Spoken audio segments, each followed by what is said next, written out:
Good afternoon.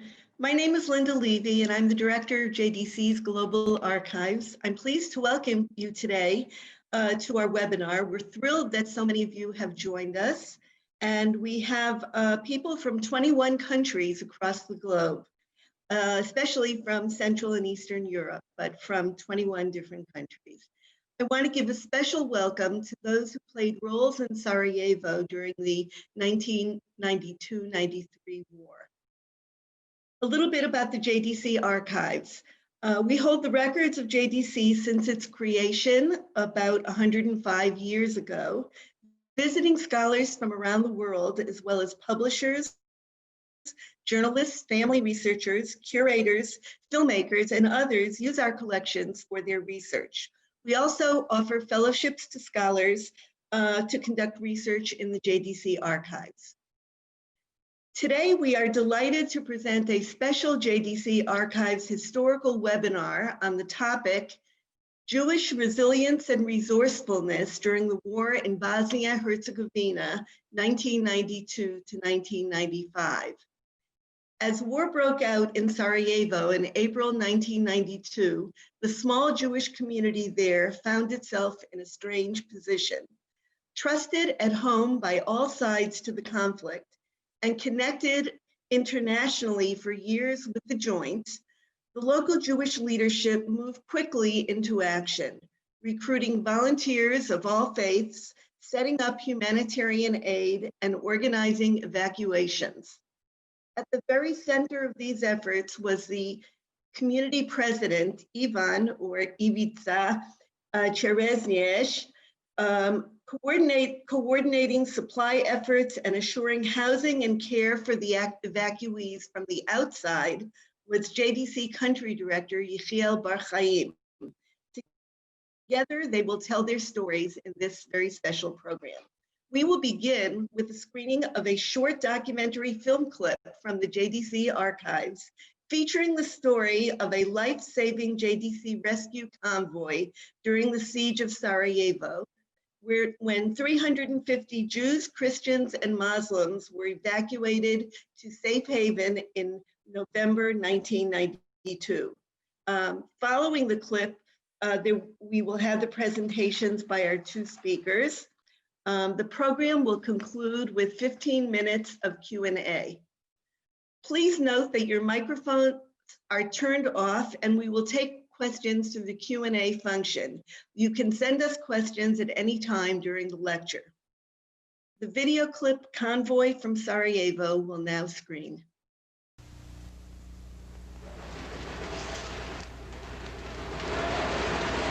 Sarajevo is burning. The city has been under siege since April 1992. Fresh food is unavailable, electricity scarce, running water limited. Thousands have been wounded. Tens of thousands are struggling to escape.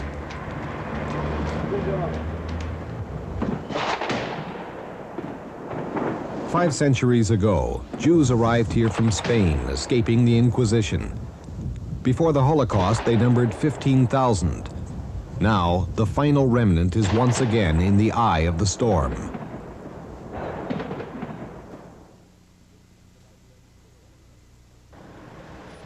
Zagreb, Croatia. The Joint Distribution Committee office in the Jewish Community Center is the hub of a rescue operation now underway. The operation is directed by Eli Eliezri of JDC. Establishing radio communication with Sarajevo is step number one.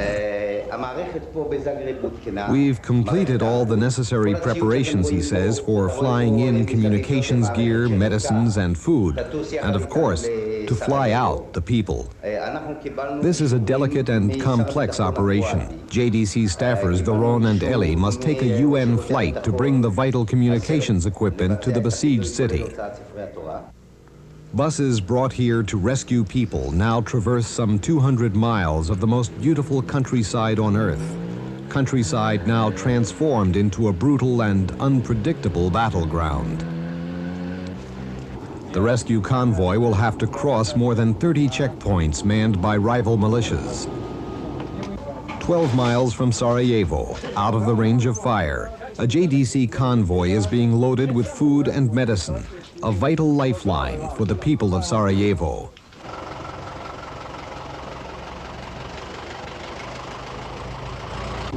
Danger is a daily fact of life in Sarajevo, an exhausted, decimated city. The red building on the right houses the Jewish community offices. Even today, when the guns pause, traditional Ladino music can be heard.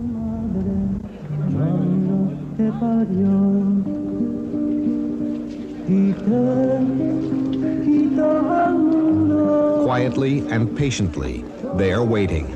Some for badly needed food and medicines, others for evacuation. With the buses that just arrived came a prominent Jewish leader from Zagreb, Jascha Bienenfeld. Do you assume will come out? Between 200 and 300, I think.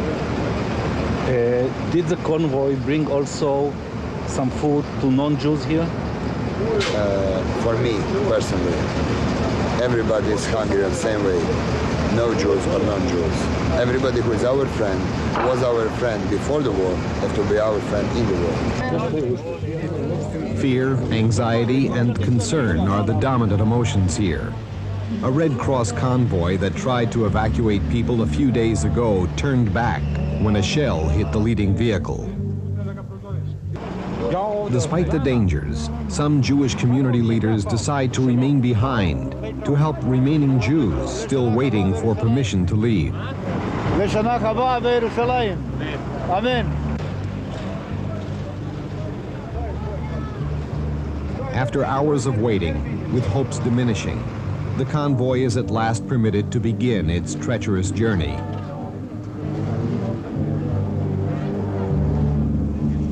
The UN checkpoint, one of many to be crossed.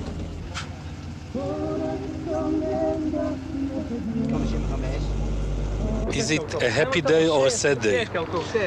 Happy for them which are leaving, sad for me. Well, but I hope the day will come when some of them will return. Because my community, as you know, is very old and it has to be preserved and to live next 500 years. Our first speaker, Ivan Čerešnješ, an architect and civil engineer, was the president of the Jewish community of Sarajevo at the beginning of the war in Bosnia, following the dissolution of the former Yugoslavia. He organized the evacuation of all endangered members of the Jewish community, the elderly, the sick, and children.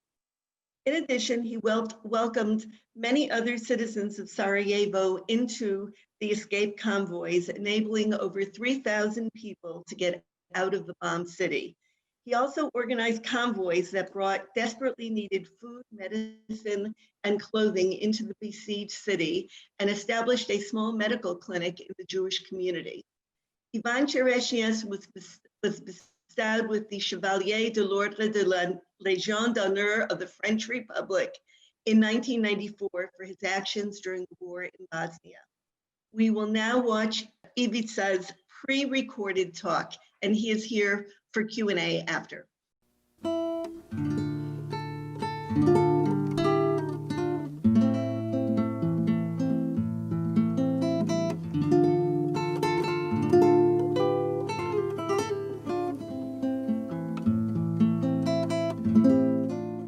Hi, my name is Ivan Čerešnješ, and till the end of war, which is the sujet of this story, I lived in Sarajevo. After that I came to Israel, and now I'm happily retired from Hebrew University, where I worked for 20 years, and now I'm presenting you my story.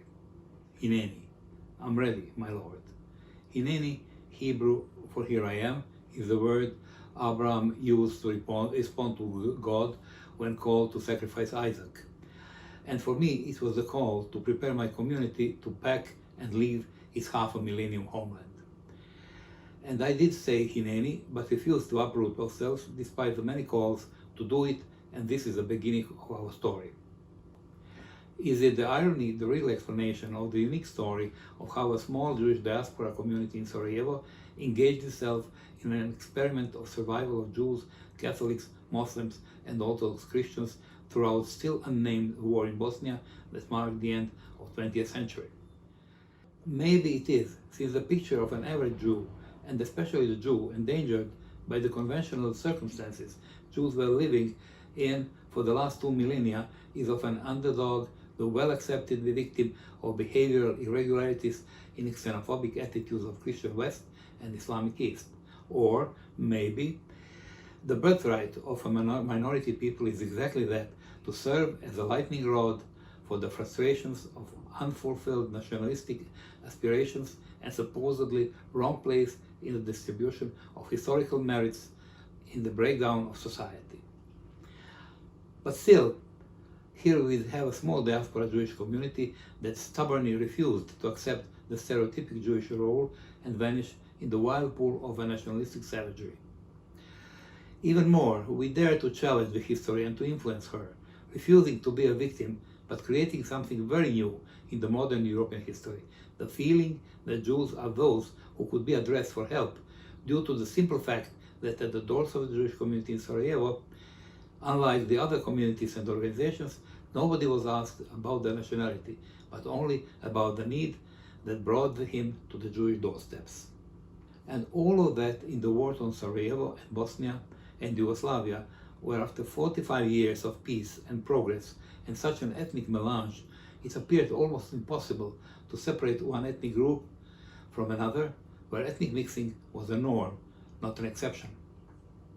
We, the Jews of Europe, suffered horribly because an uncaring world turned its back on us in times we now call the Holocaust, and great Jewish communities, which added so much to Europe's greatness, are no more. But we have survived using the tools with which we were left, although we are not what we once were. I personally think we have done quite well. Most importantly, we have not forgotten the lessons of the past. We, the Jews of Sarajevo, this one beautiful, magnificent blend of East and West, worked hard to share those lessons with all our neighbors in Bosnia, Muslims, Croats, and Serbs.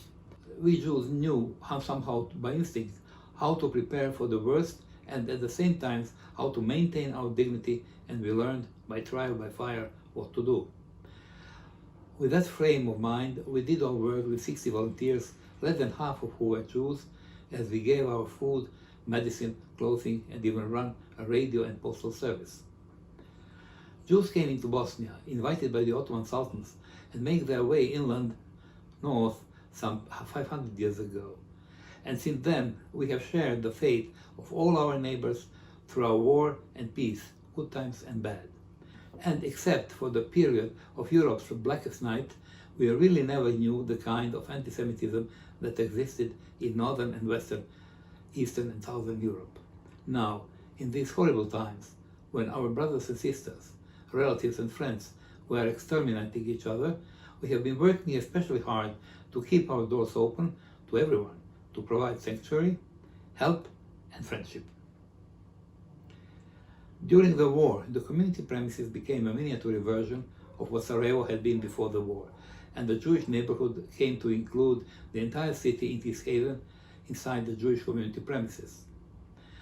Cold statistics cannot convey the reach of the Jewish community service, just as cold statistics cannot convey the nurturing touch of a nurse's hand to the war-wounded, the warmth of a blanket when the windows are blown out, the satisfaction of a hot meal amid a mortar fire, the joy of hearing that loved ones are still alive.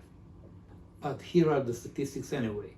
During 1,450 days of the siege of Sarajevo, the Bosnian capital's Jewish community has operated 3 pharmacies to distribute for free 1.7 million prescriptions. Almost immediately, the saying spread through Sarajevo: if you need any medicine, go to Jews, they would have it for sure. Organized the only household medical service in the war zone with 3 doctors and 3 nurses braving sniper fire. It was doing care for invalids, the sick and the aged. And the same happened as for our pharmacies. Corridors of the community became the waiting room for anybody that needed the medical help.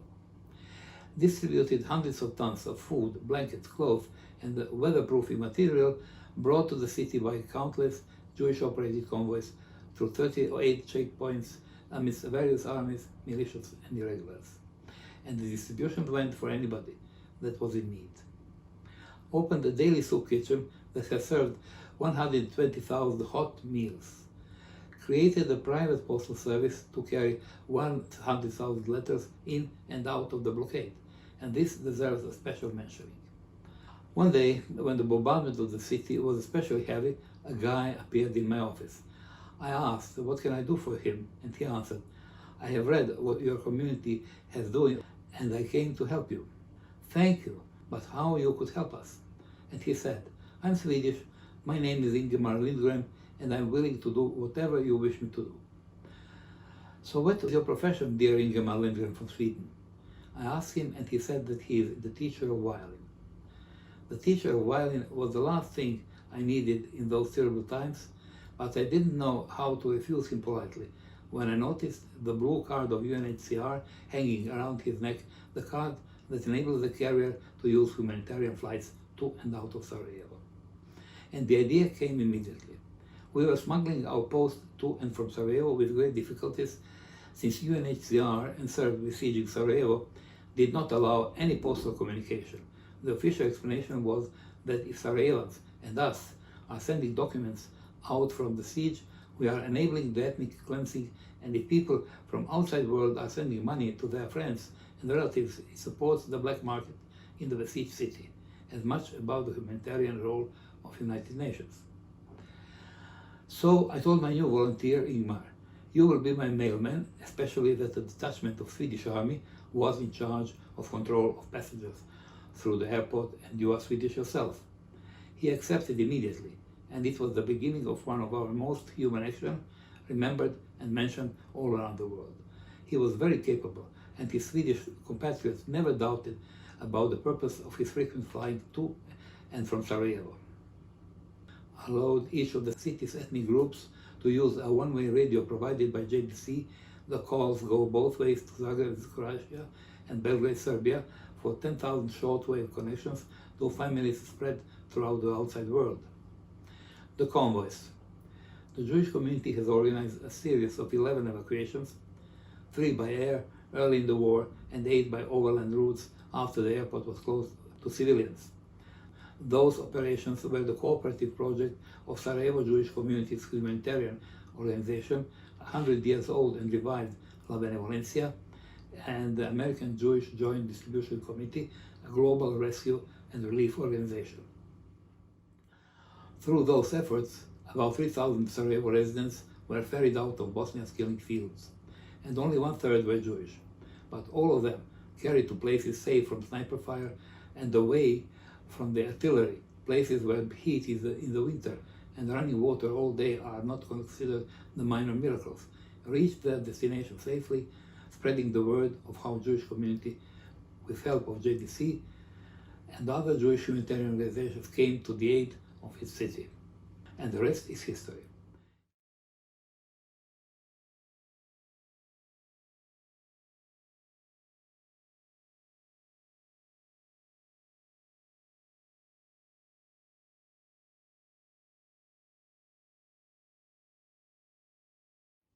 And the last message from me to the audience. We see that the number of Jewish communities in the world whose security situation is approaching our situation in Sarajevo in a war environment.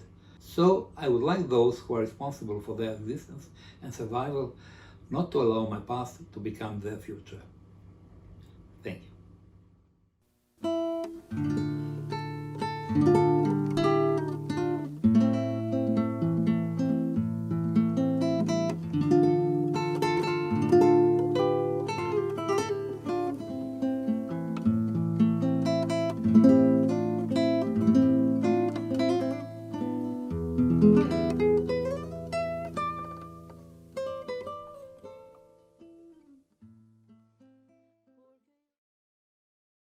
Thank you again, Ivica.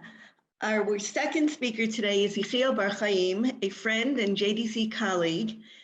Yechiel directed programs on behalf of the Joint from 1989 to 2014, initially for Jews coming to Vienna from the then Soviet Union, and for Jewish communities in what then constituted the countries of Yugoslavia and Czechoslovakia, and later Tunisia. During the wars that led to the disintegration of Yugoslavia, Yechiel coordinated JDC's efforts to care for Jewish evacuees from the combat zones and helped organize the provision of humanitarian aid to civilians still trapped within. At the time, he was one of the few non-governmental persons going back and forth between the belligerent countries to assure the well-being of those badly affected by the different conflicts. Yechiel? Accompanying war, a personal narrative. Shalom. It's nice to see so many of you in attendance. I truly welcome this opportunity to share with you my story, which now goes back to events that took place more than a quarter of a century ago. I am thankful to my friend and former colleague, Linda Levy, and to the JDC archives for inviting me. As I speak, I realize that for some of you, what I have to say may still be sensitive. My only intention is to share a partial personal narrative of the wars that broke up the former Yugoslavia, and to wonder with you, how did such small remnant Jewish communities, backed by a thinly staffed international Jewish organization like the Joint, elicit such widespread voluntary support and cooperation, and thereby accomplish so much for everyone caught up in these conflicts. I have divided this presentation into 6 chapters. 1, starting out. 2, the war begins. 3, the ground game. 4, going deeper. 5, as Hillel said in part, if I am not for myself, who will be for me? And 6, my closing remarks. Chapter 1, starting out.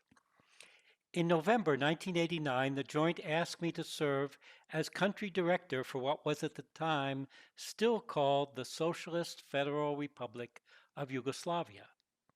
Few people suspected then that Yugoslavia as a country was to disintegrate and even disappear within a few years, and undergo a series of wars that would kill tens of thousands of its citizens and displace hundreds of thousands, if not millions.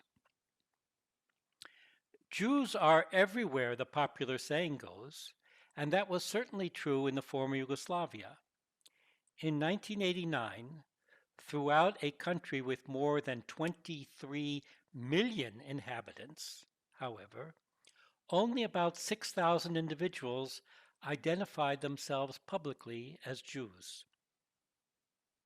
I started out to meet them, to get the lay of the land, if you will.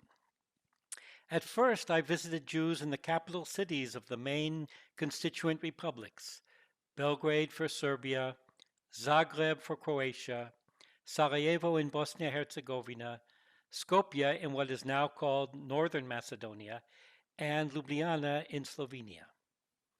Only later would I come to know the Jews living in a myriad of other towns and cities scattered around the Western Balkans.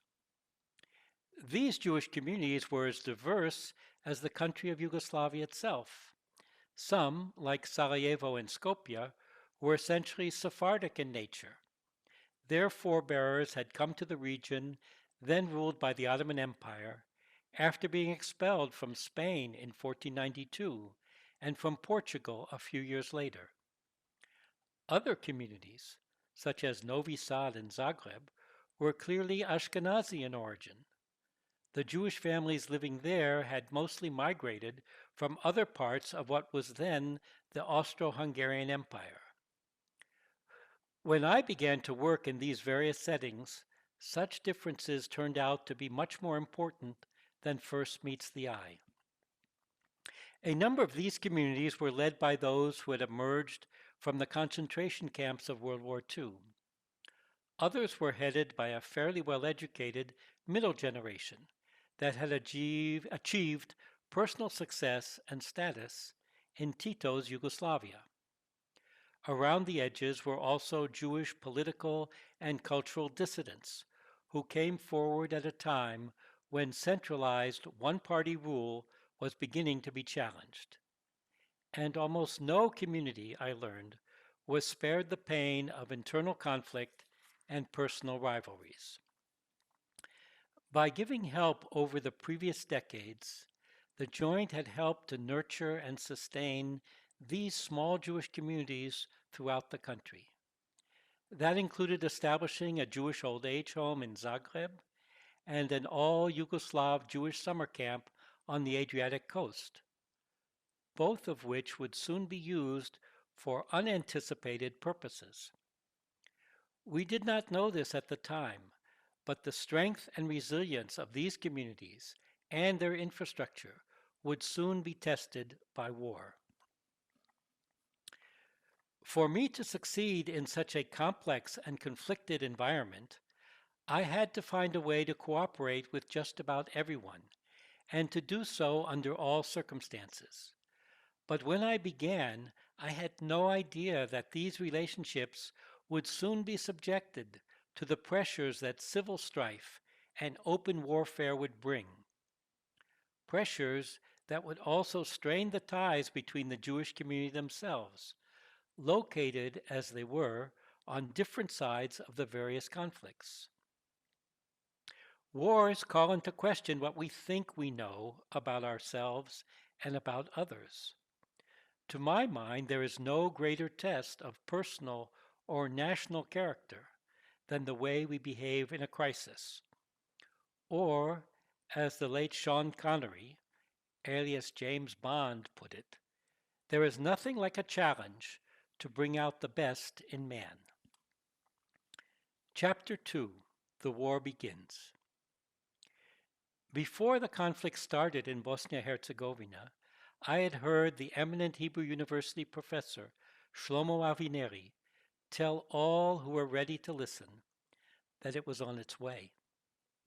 While the Jewish community in Sarajevo readied itself as best it could, JDC sent in extra cash, just in case it was needed. That was, I confess, as far as my imagination went at the time. I learned that the war was imminent when speaking with Ivica Čerešnješ, the president of the Sarajevo Jewish community, during the evening of Sunday, the 5th of April, 1992. The next morning, I left my home in Paris and boarded a plane for Zagreb. From there, I phoned to my JDC colleague, Eli Eliezri, asking him to join me in facing the unfolding emergency. The next day, he arrived in Zagreb from Israel. I kept in touch with Ivica, responsible for the safety of his community under conditions of unprecedented danger. He preferred not to discuss by phone all the considerations weighing on him and his colleagues. In the chaos and danger of those early days, he told me that the Jews of Sarajevo would be obliged to share the same fate as all their fellow citizens. That Tuesday afternoon, Eliezer Ezri and I huddled in Zagreb in the business offices of Jascha Bienenfeld to consider the situation. Under such conditions, it would clearly be extremely dangerous to concentrate people at the Sarajevo airport. We also consulted with Michael Schneider, the executive vice president of the Joint in New York. There could be no evacuation by air anytime soon, or so we thought. But the fighting in Sarajevo intensified over the night, and on Wednesday morning, Ivica called Jascha to say, "Get us out."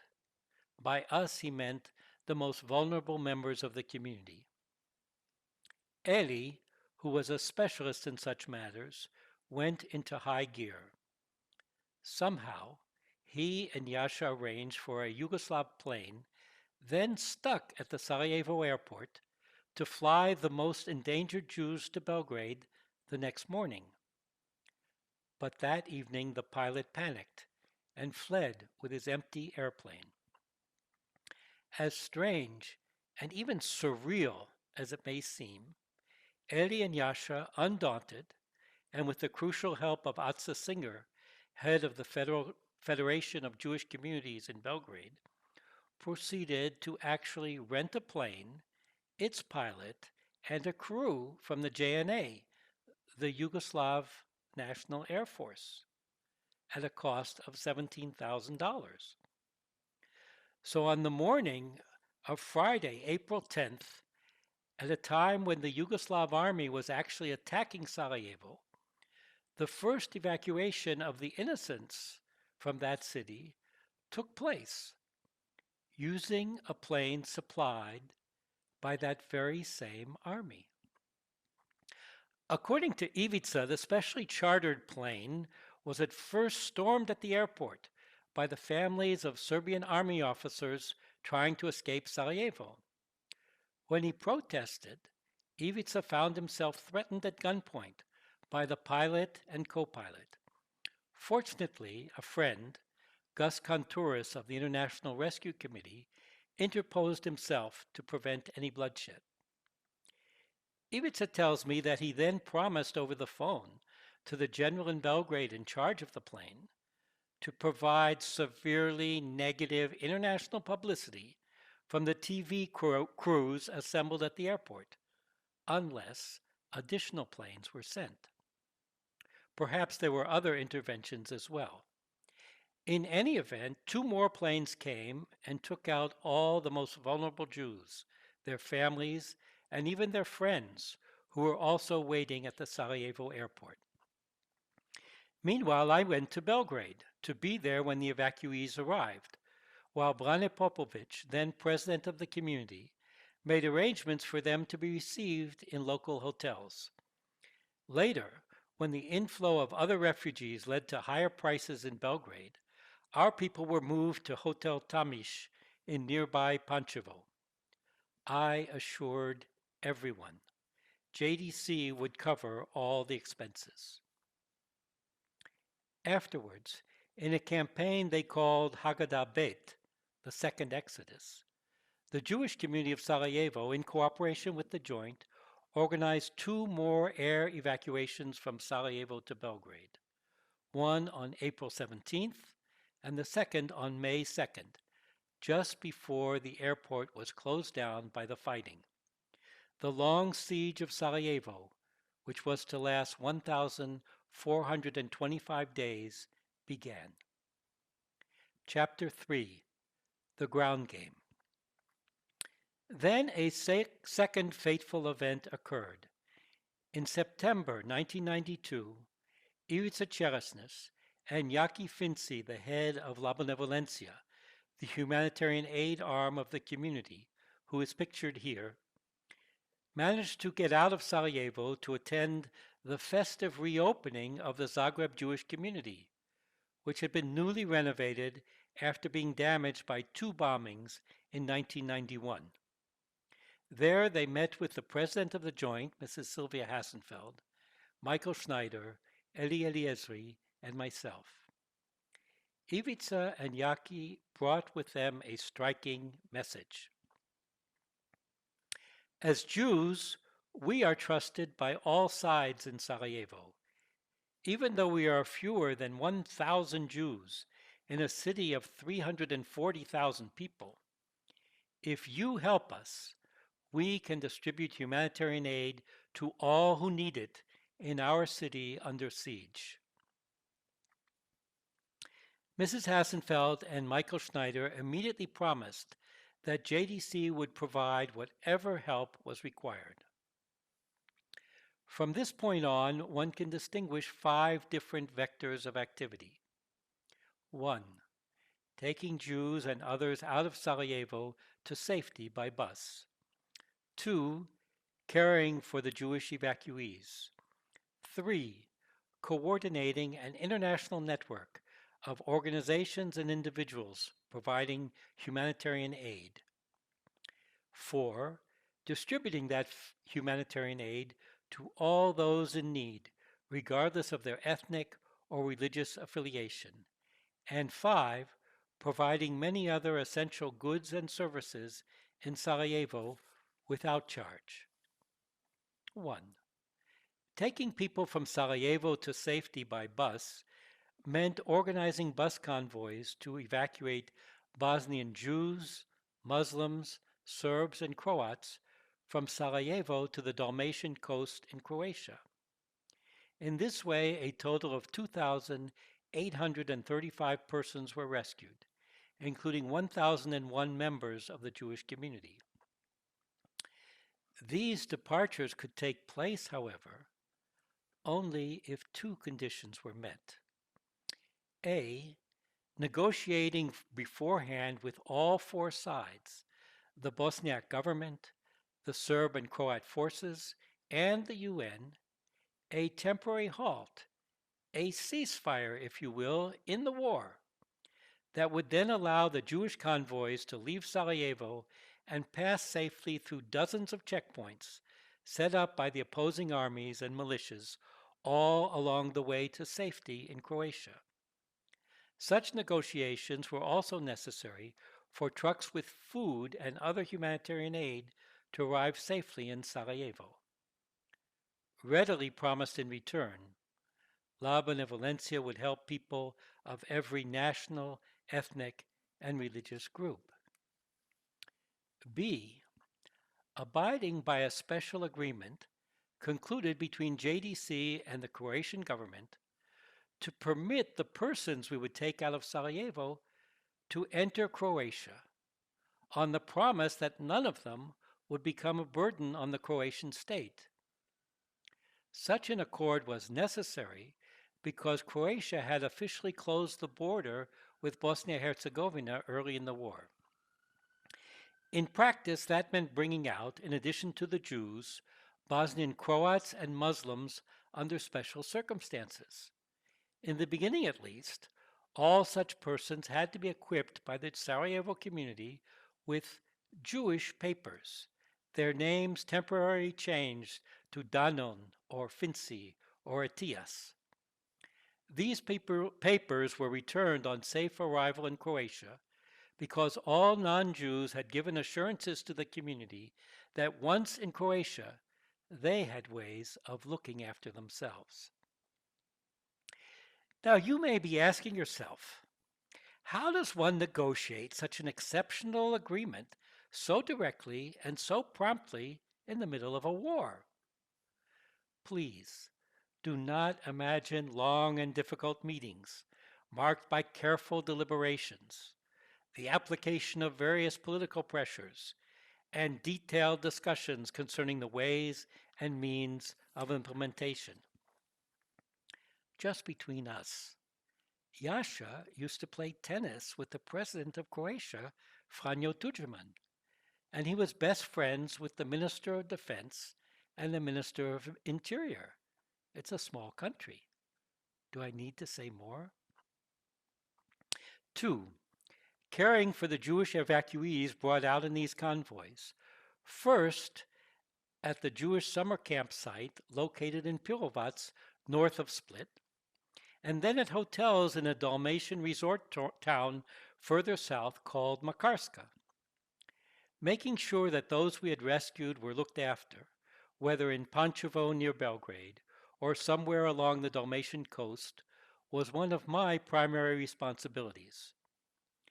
In cooperation with Edo Tauber, a former partisan during World War II and president of the 100-member Jewish community of Split, the Joint provided these evacuees with food, shelter, and medical attention. The elderly were in our care for the duration. Capable persons of working age, however, were encouraged by JDC, that is obliged, to move on as quickly as possible. 3. Coordinating an international philanthropic network comprising Jewish, Christian, Muslim, and non-sectarian organizations to ship humanitarian aid to Sarajevo from the La Benevolencia warehouse financed by JDC in Split. I turned to the esteemed Cheryl Mariner, Executive Director of World Jewish Relief, who then galvanized resources in Great Britain. while George Weiss, a concerned private citizen, originally from Sweden, set up daughter organizations to support La Benevolencia in the Netherlands, Belgium, and Germany. Soon, we found ourselves transporting humanitarian aid for Samaritans from the Czech Republic, the Knights of Malta, American Christian Charities, Muslim groups from the Gulf states, and even shipments donated by some very generous individual donors from several countries who were spontaneously inspired to help. In cooperation with Zoran Mandelbaum, the president of the local community, moreover, we were also able to send supplies into the Muslim side of Mostar, which was then under siege as well. At one point in time, this JDC-sponsored La Benevolencia supply network was second only to the UN itself in providing relief to Sarajevo, or so I've been told. That was during the time during the war when every side was fighting against everyone else. Serbs against Bosniak Muslims, Bosniaks against Croats, and Croats against Serbs. The road barriers multiplied, and humanitarian supplies from one side could not get through the checkpoints of another.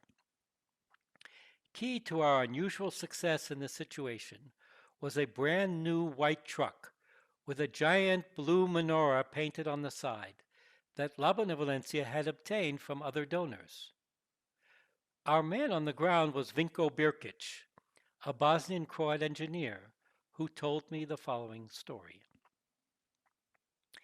In the blazing heat, there was a huge line of trucks, some with fresh produce, backed up for days at the Kiseljak checkpoint, separating Croat from Bosniak forces outside Sarajevo.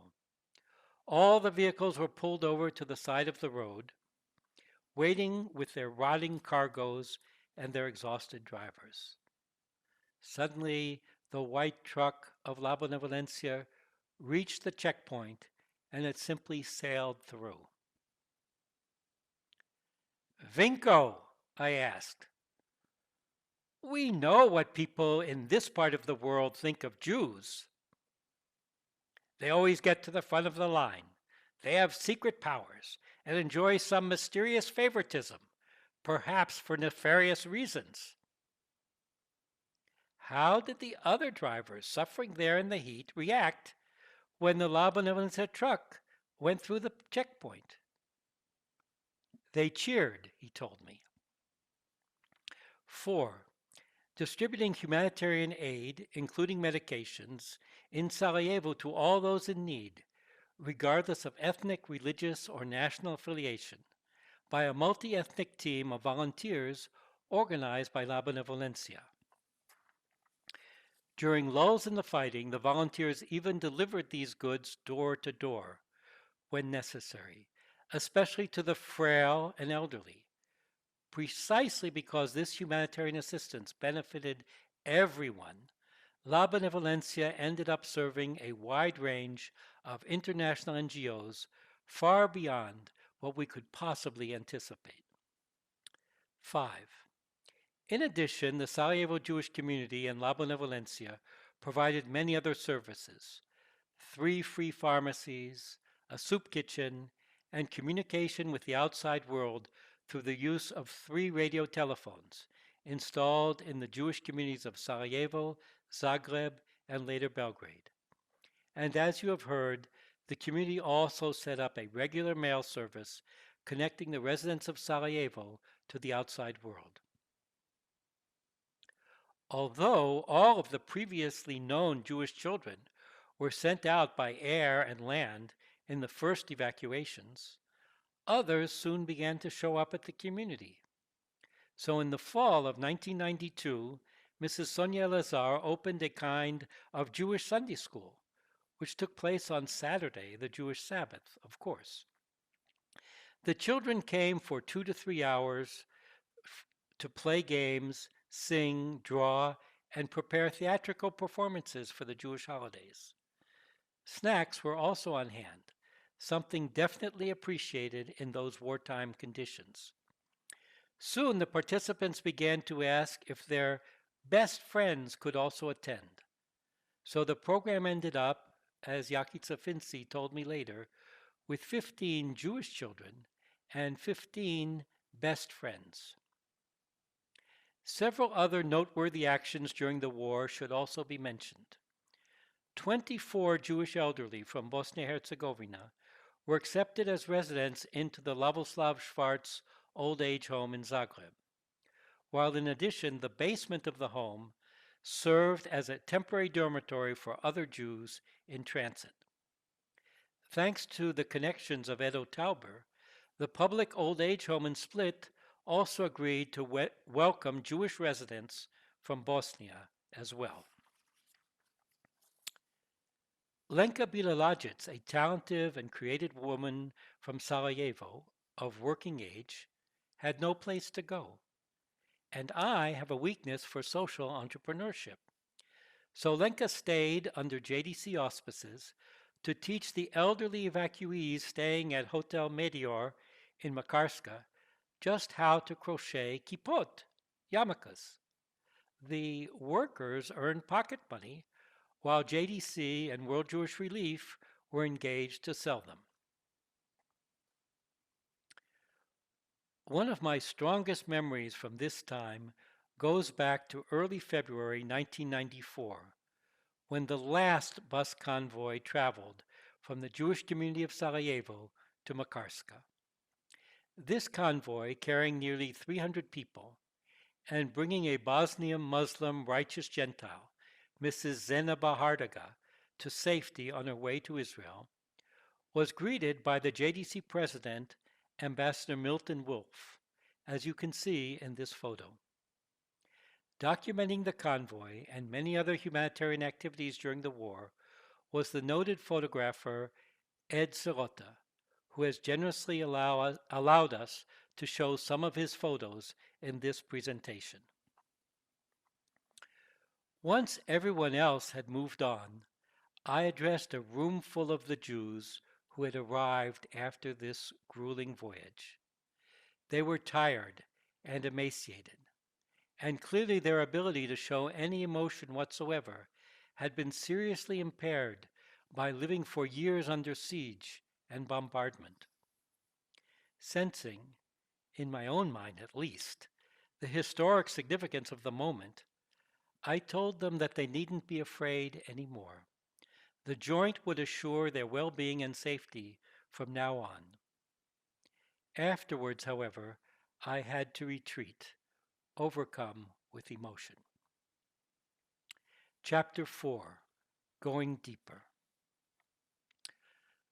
Only gradually in this chain of events did I come to understand that all of us who had trusted in the sincerity and the integrity of the fine principles declared by the UN and the great powers had been sold a bill of goods. First, we were told that what was important was primarily to care for the innocent victims of the war. Let the bastards on all sides fight it out between themselves, was the not-so-subliminal message. Then we were all manipulated into believing what proved to be the empty pretense of UN safe havens, cities that had been declared by the UN to be off limits to the warring parties.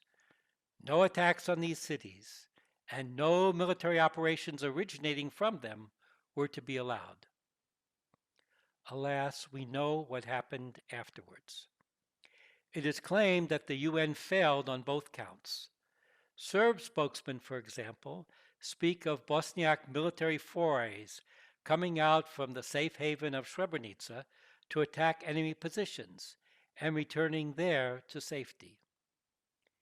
In July 1995, hamstrung by orders restricting the circumstances under which they could open fire, even in self-defense, and reduced in size to barely a symbolic presence, the Dutch battalion posted in Srebrenica by the UN did nothing to resist the Serbian forces that then captured the city.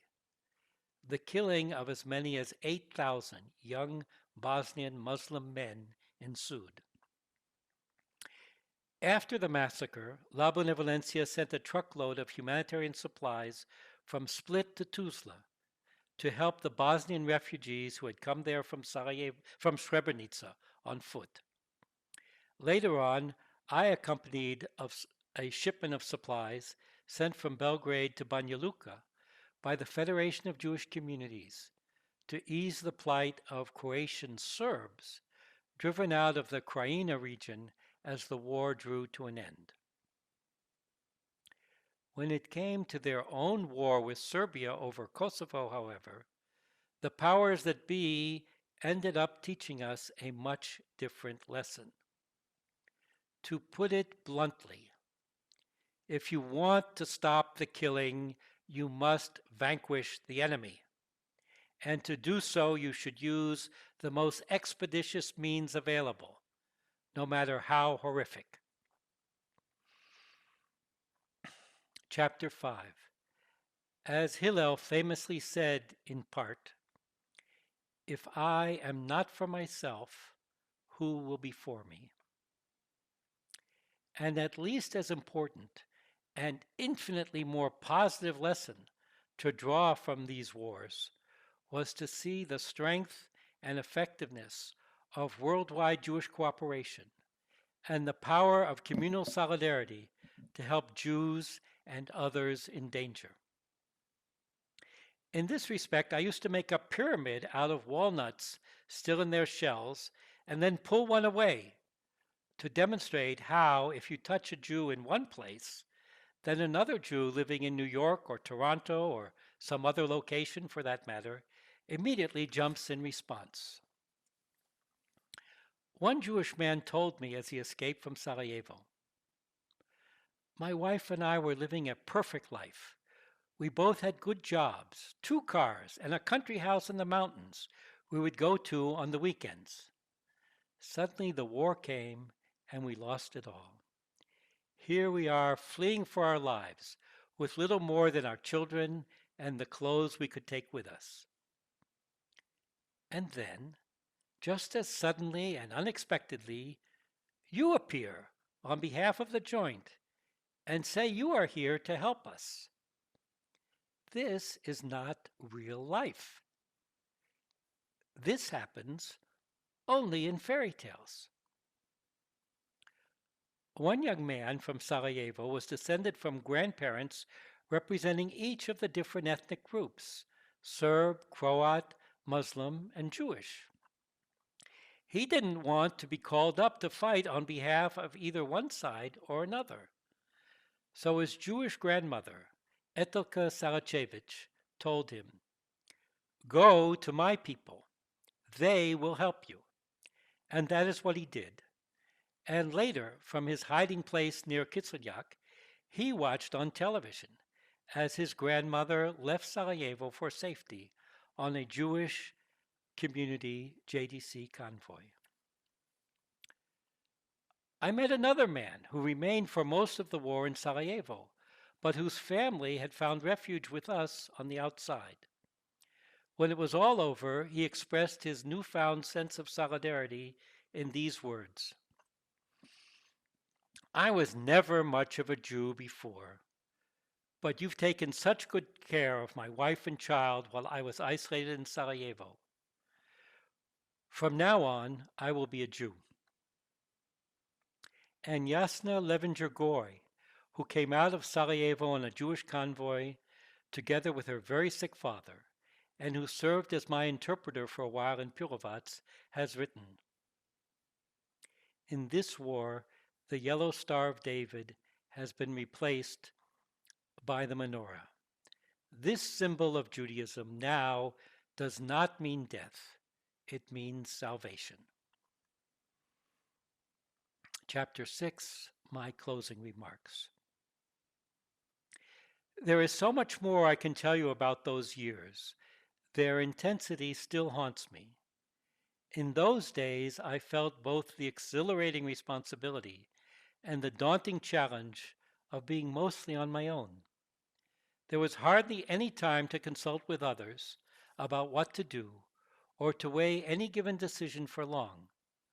the watchword that I had to learn by heart was, either you help me now when I need it most, or go to hell.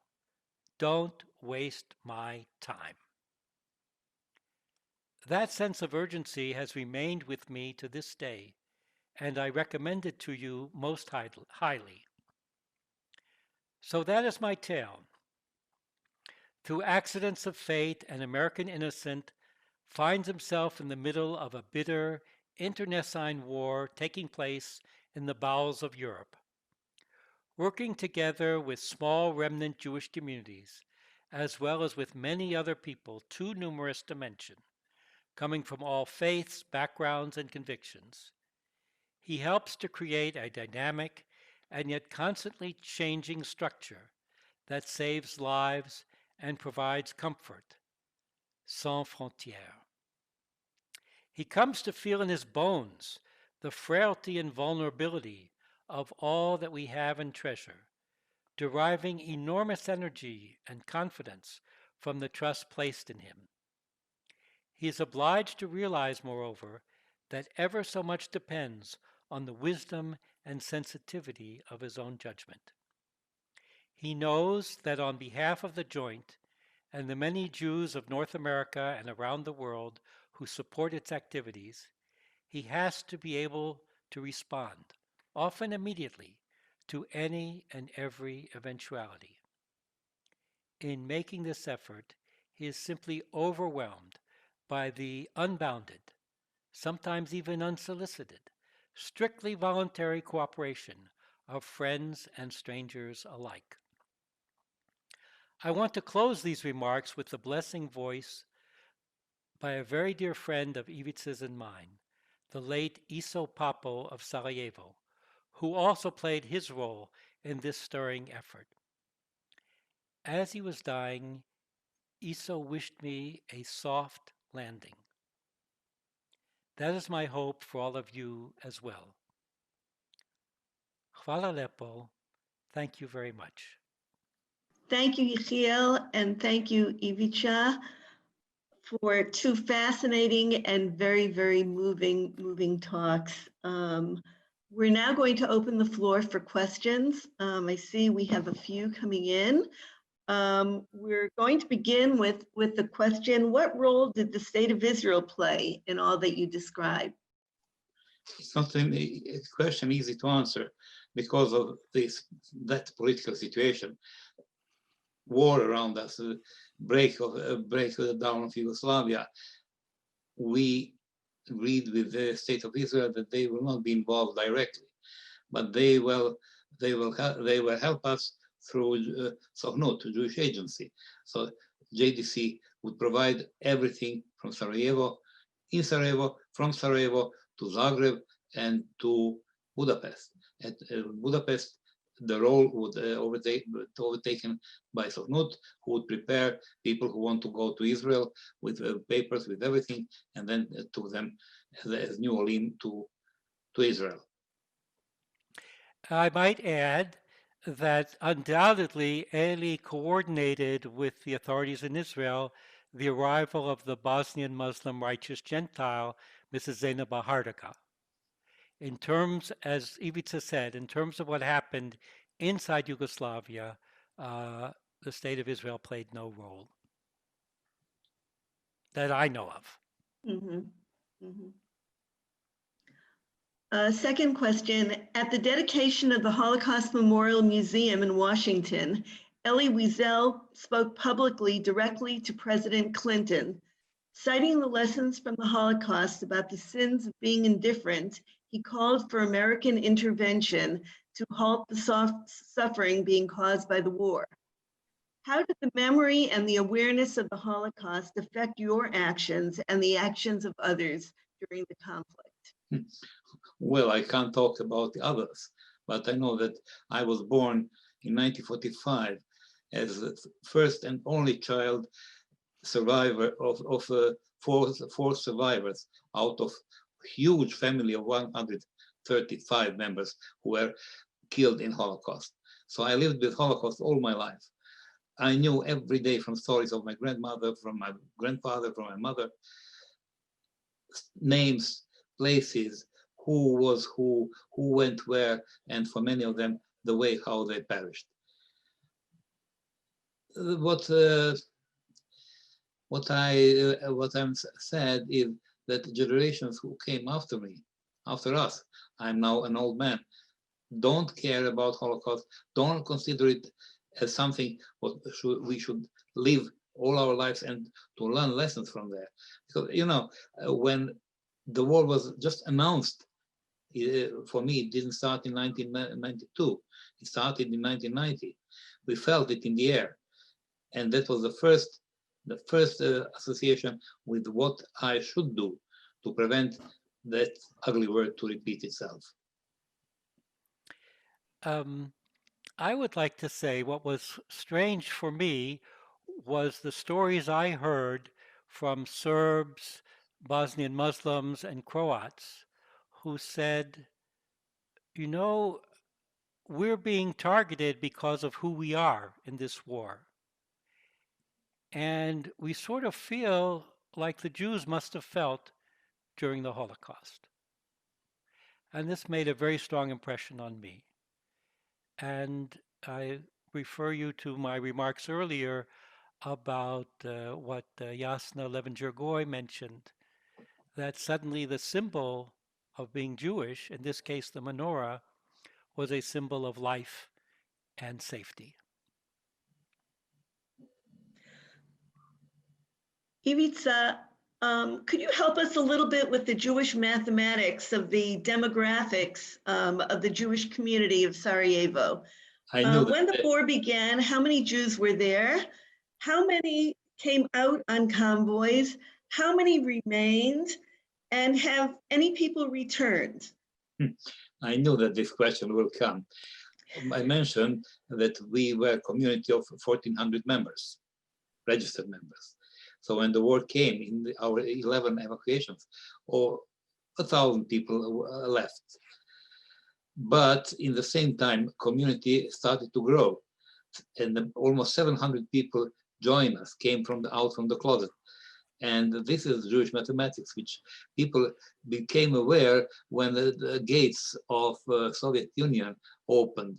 Wherever you have a count of, let's say, 1,000 Jews, you can be sure that there are at least 40% more hidden. And it's understanding. People from the United States, people from Western Europe do not understand this special point. When people returned from Second World War, survivors of Holocaust, lots of them didn't want to enlist in revived Jewish communities because they remember the Germans and their helpers in all countries first came to a Jewish community, took the lists, and collected Jews very easily. So that's the reason why in many countries Jews still don't feel easy to join or rejoin the community. And did any people return? Yeah, some people returned, about 10% of those who left. So now we have in whole Bosnia about 1,000 members. Thank you. We have a lot of questions here.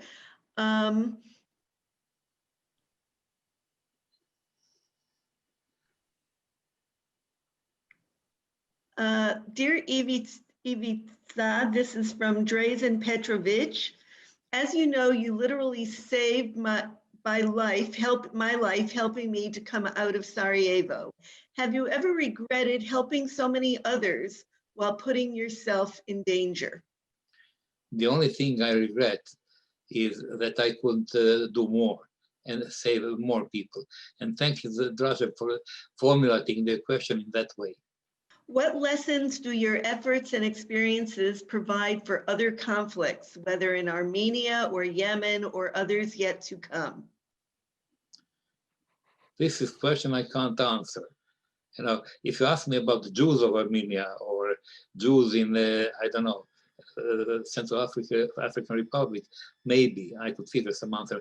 But answer for people in the conflicts now, which are purely political, it's very difficult. You know, as a Jews, we should not intervene in these things. People should learn from the Bosnian situation. We had 3 warring sides, and each of them, as Yechiel said, was trusting us as Jews, organized Jewish community to help. But very often a statement would come from one side, yeah, we love you, we respect you, we understand you, but why you are helping them?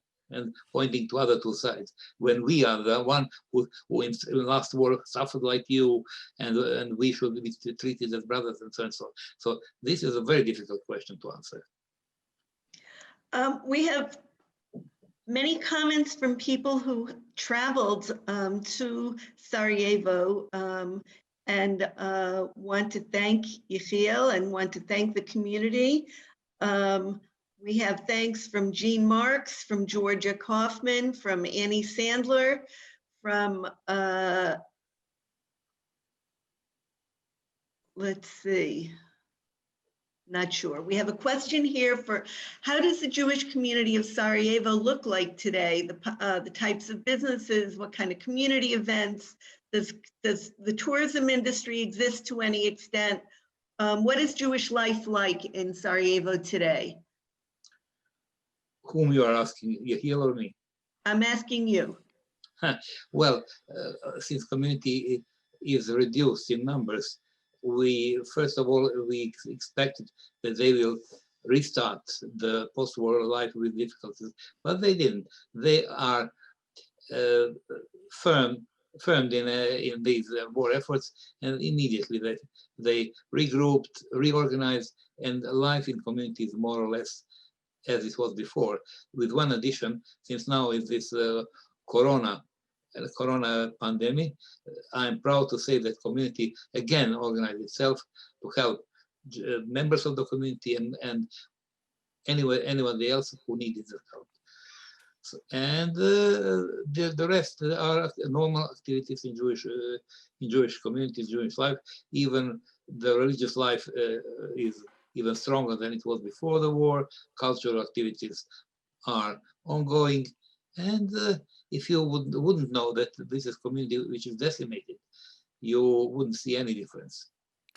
I would like to add one thing, which is that the Sarajevo Jewish community is virtually unique in Europe, that it requires no security.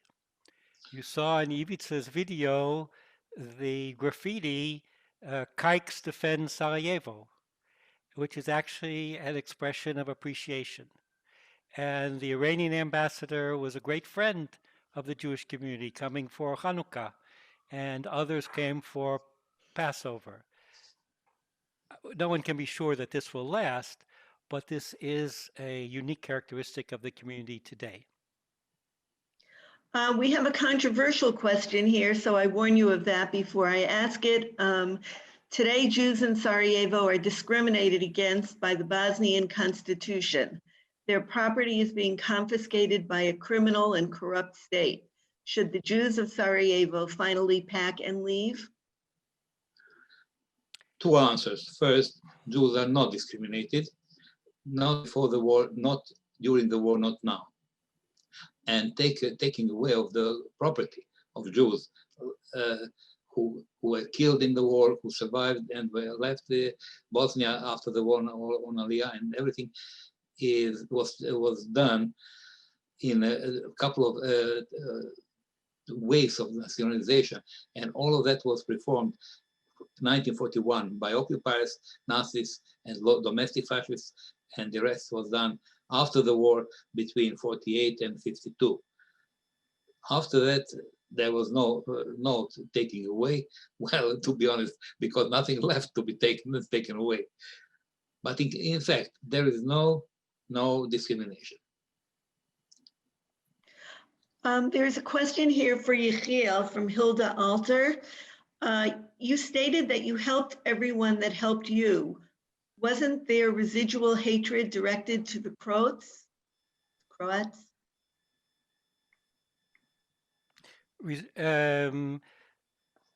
Well, I did not experience the political implications of the World War II history of the Croat state or the fact that it was the more nationalistic parties that were in power. These were precisely the people who helped us. I did not experience any anti-Semitism from any authorities during the war.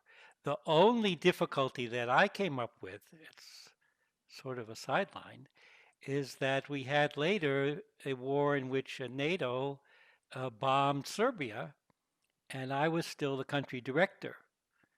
And so I had to go in under an Israeli passport because as an American, I would be suspect. I think we're going to end with just a few of the testimonies that I'm reading here, because some of them are very moving. One is from Yasna Levinger-Goy. Just to thank both speakers for bringing me back gently and tenderly back to those hard and depressing times. You did bring tears to my eye, but warm tears of gratitude. Both of you helped me and my family in ways beyond belief. Thanks. From Robert Gerasi, greetings to all of you. It was such a pleasure to work with you.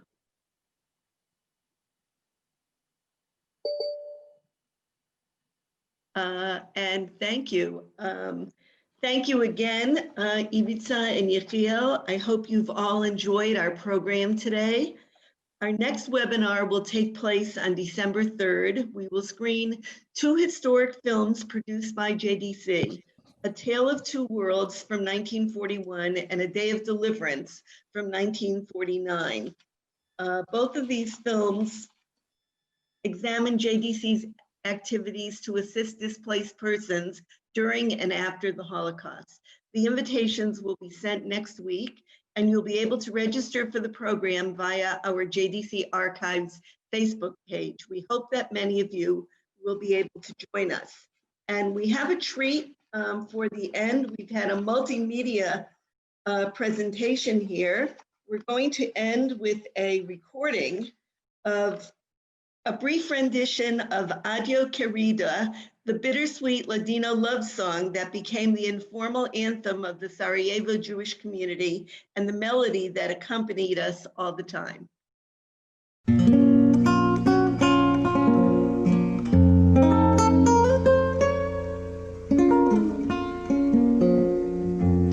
Tu madre cuando te parió y te quitó el mundo, corazón ella no te dio para amar segundo, corazón ella no te dio para amar segundo.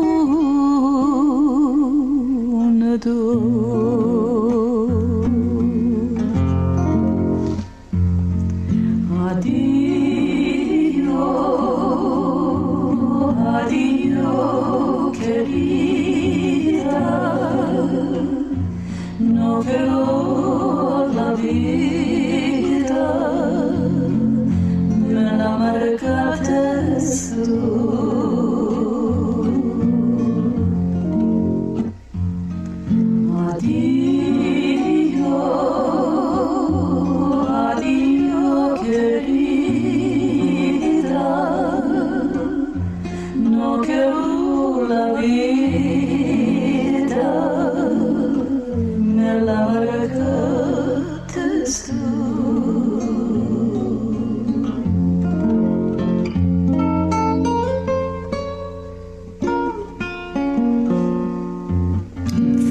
Búscate otro amor, agarra otras puertas, espera otra harto, que para mí sos muerta, espera otra harto, que para mí sos muerta. burada